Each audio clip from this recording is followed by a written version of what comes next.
This video is an easy 10-minute weekly routine that you can follow to keep your bathroom clean. And I will be demonstrating with my bathroom. The best time-saving tip that I can give you is to keep a cleaning caddy under your sink ready to go so that you can carry it from bathroom to bathroom.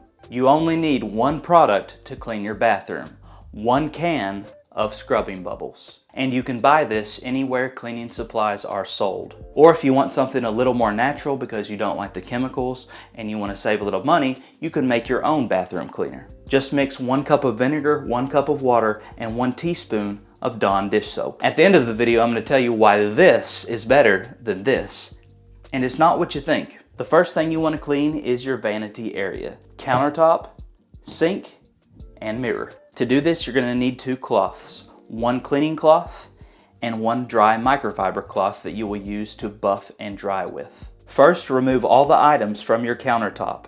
And the less clutter you keep up here, the easier this will be. Spray down your sink and your vanity with your cleaner. Come through with your damp cleaning cloth and wipe off all the dust, gunk, and any toothpaste that you find in the sink. If you need a little extra scrubbing power, you can use a sponge or a 𝗕𝗥𝗢𝗘𝗢. After you've cleaned your sink and your countertop, use your cloth to wipe down your mirror. You don't need to spray it with any type of cleaner. The damp cloth alone will clean the mirror, no problem. Then take your dry microfiber cloth and buff the mirror with that cloth.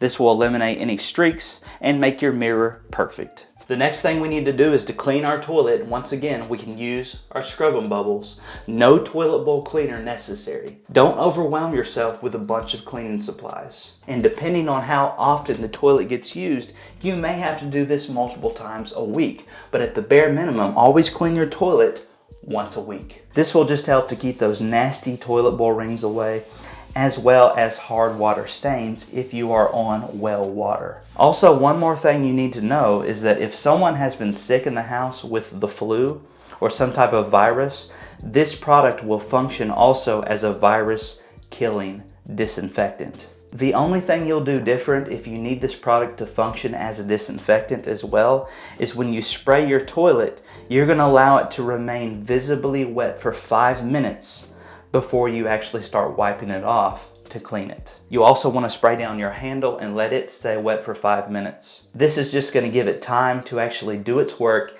kill the flu virus, or any virus for that matter. I also made a video on how to deep clean a really filthy toilet.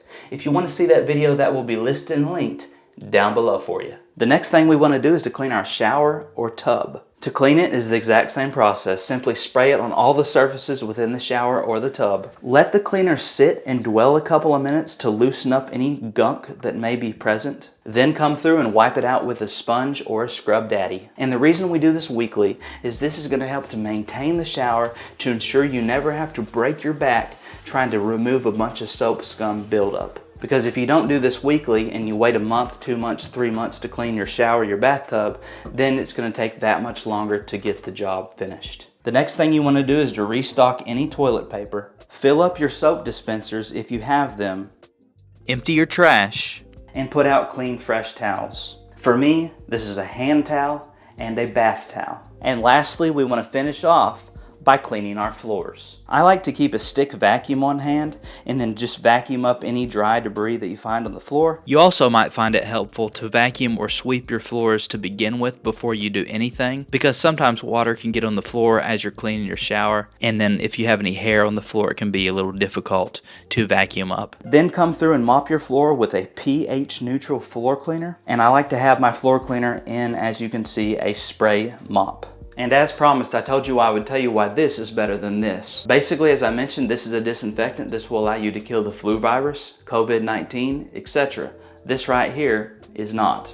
So if you clean with this, you're going to have to do an extra step if you want to kill viruses. Basically, once you clean your bathroom with this, you're going to have to go through with some disinfectant wipes, which I don't have any right here, else I would show you because I use this product. But you'll go through with your disinfectant wipes and you wipe down your doorknobs, your toilet handles, the handles on your sink and your toilet, and you'll just have to go through with your disinfectant wipes and leave the surface visibly wet for whatever is recommended on the container itself to kill viruses in your bathroom. So there's just an extra step involved in cleaning your bathroom if you choose to go the DIY way.